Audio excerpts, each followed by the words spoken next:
So 1980 was an election year, a presidential election year. The incumbent, Jimmy Carter, squared off against Republican challenger Ronald Reagan.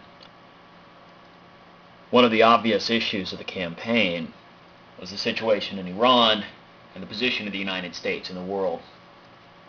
What we're going to watch now are a series of advertisements for both candidates from that campaign. Let's watch. Very slowly, a step at a time, the hope for world peace erodes. Slowly, we once slid into Korea, slowly into Vietnam, and now the Persian Gulf beckons. Jimmy Carter's weak, indecisive leadership has vacillated before events in Angola, Ethiopia, and Afghanistan. Jimmy Carter still doesn't know that it takes strong leadership to keep the peace. Weak leadership will lose it. Of all the objectives we seek, first and foremost is the establishment of lasting world peace. We know only too well that war comes not when the forces of freedom are strong. It is when they are weak that tyrants are tempted. 4 times in my lifetime, America has gone to war bleeding. The message Ronald Reagan has carried to America is one of strength. Peace is made by the fact of strength, economic, military, and strategic.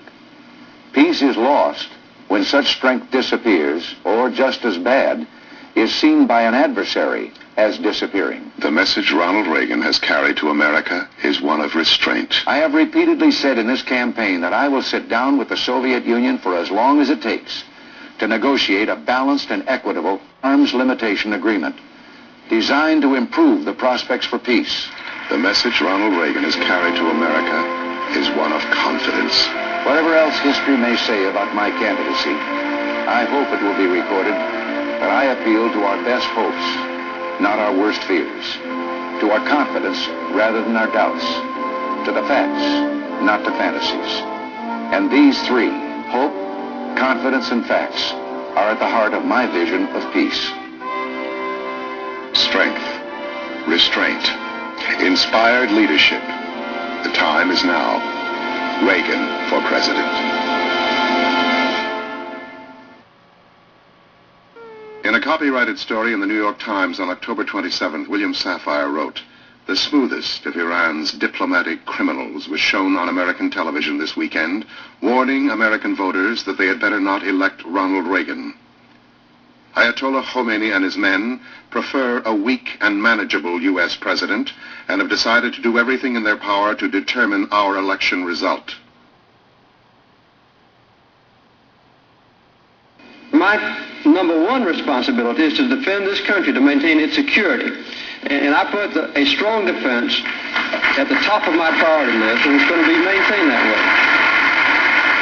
It's good for the nation's security when the commander-in-chief is himself an experienced military man. Jimmy Carter, Annapolis graduate, is just that.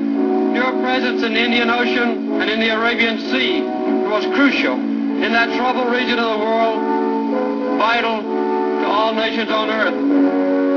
Yet even an expenditure of $136 billion a year on the most modern weapons does not bring the final security. The final security comes only when nations eventually reach out to touch each other in their minds and hearts.